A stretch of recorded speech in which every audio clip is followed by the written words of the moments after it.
เราสิตำบักทั่วเนาะทุกคนแต่ว่าเราตำไหวซื้อแต่ว่าบ่ทัน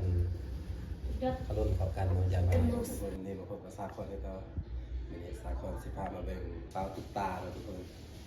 นี่เนาะมาเบิ่งกันเนาะสบายได้สบายดีสบายดีนี่เราสาวตามคนเลยว่าสิมาถ่ายคลิปนี้เนาะสิพามาเบิ่งอาเฮ็ดกินเลยทุกคนเฮ็ดกินแต่มีแล้วในคลิปนั้นเนาะว่าเฮ็ดกินแกงมาใหม่แต่เฮ็ดยังบ่ทันแล้วยังต้มอีกสุดซองเพราะว่าน้ำใหม่มันบ่ทันจืดเนาะทุกคนสาวตุ๊กตาเนาะทุกคนตัวผู้นี้ไปลืมเลยเนาะเราบอกอยู่ซื้อแยดเนาะแต่ผู้นี้เด้ซื้อยอดสถานะจะได้ตามคนนี้โซเดอร์ไม่ไกลก็ได้ยังมายินเขาบอกนะไกลมาตอนนั้นแหละมือกองไม้คือสาวเขาอยากอายเนาะสาว3 คนอยากอายนะเพราะว่ามาแต่เมืองนักจึงเนาะทุกคนอยากอายห้าเคยเขาก่อนแต่ดัดฟันในง่ามเลยสาว2 คนนี่ยิ้มนี่เห็นสีแล้วนะทุกคนว่าฐานะโสดเนาะสถานะเพราะท่านจืดตัวนี้พุ่งกระพดว่าครูบาไทยสนใจนี่ติดต่อได้เนาะแต่ซิโคซื้อเพจให้เลยทุกคน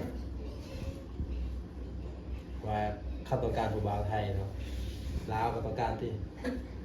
จะเอาคนเด็กจริงเลยเนาะไดเมิร์ดเนาะสาวตุ๊กตาเป็นโซนเนาะนี่เนาะฐานะก็คือสิเฮ็ดทุกคนเรื่องตามนี่แหละนี่ก็ไพ่ครูเนาะที่ว่าหากเก็บมาจะเทิงมองอย่าง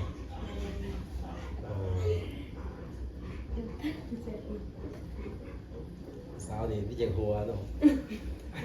ต้องอายเลยทุกคนเมื่อนานนี่สิมาอีกมาเรื่อยๆเอาจนเรายิ้มแบบ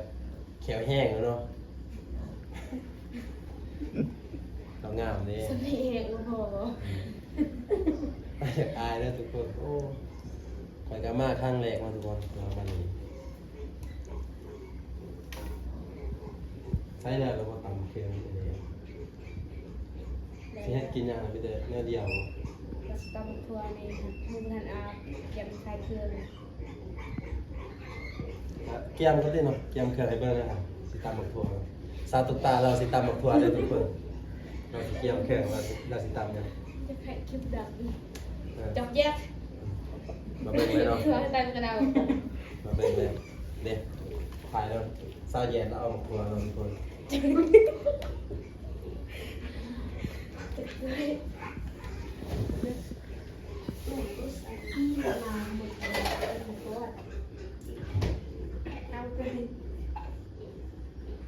ไปกระดาษไม่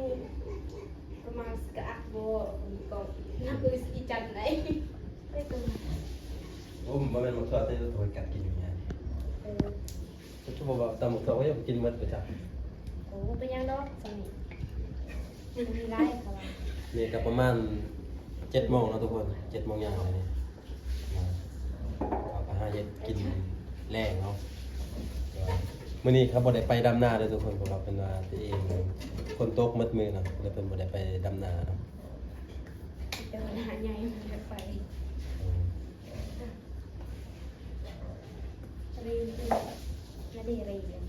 เร่ก็แปลว่าสากเนาะทุกคนสากตำ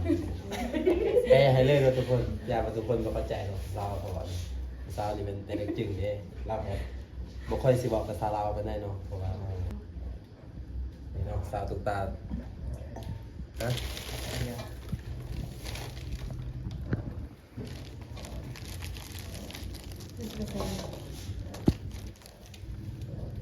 สิมีหยังเนาะใส่หยังนี่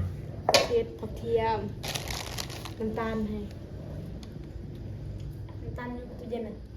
ก็ขูดเลย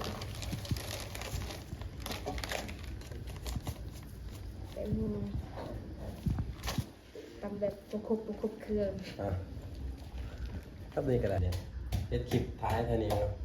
มักม่วนท้ายเท่าไหร่ท้ายเลยแน่นอนว่าทุกคนสาวอยากเกินอยากอาย ปิดแขวอย่างเดียวดัดแขวมาตามคนมาเลยว้าว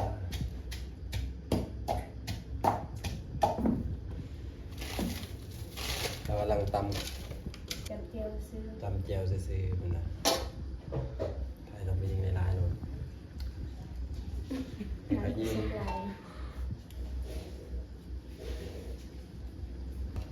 ซุ่มๆแล้วก็เห็ด ซุ่มเขาเอาแคล มา มา ไป เลย กันครับ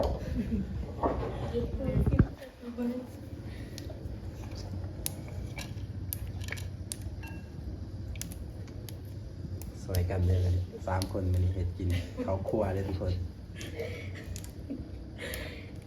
จะอะไรติดเยอะคือตื่น สาวเลยอยากอาย2 คนนี่อยากอายเลยทุกคนหากันเขาก็สาวตุกตายมันบ่อายแล้วเนาะ พอฟังกันนั่นแหละ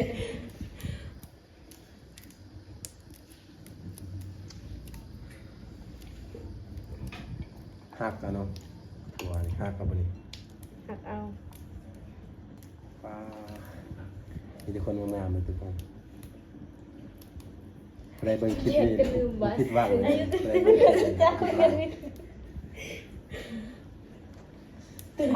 นี่ครับใช่ว่าสิตำแต่เครื่องปรุงนี่ใช่ กำเลยจ้ะ ตำได้บ่ อืม อ๋อ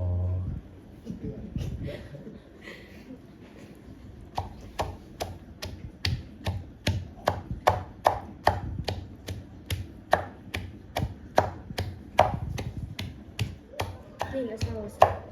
จนซื้อ เอาคลิปนี้ก็สิจบสำเนีเนาะมาเบิ่งจะหน่อยแล้วเนาะทุกคนมาเบิ่งเฮ็ดกินแล้วนะสุดท้ายให้เบิ่งนี้เนาะอันนี้เอาบ๊ายบายเนาะ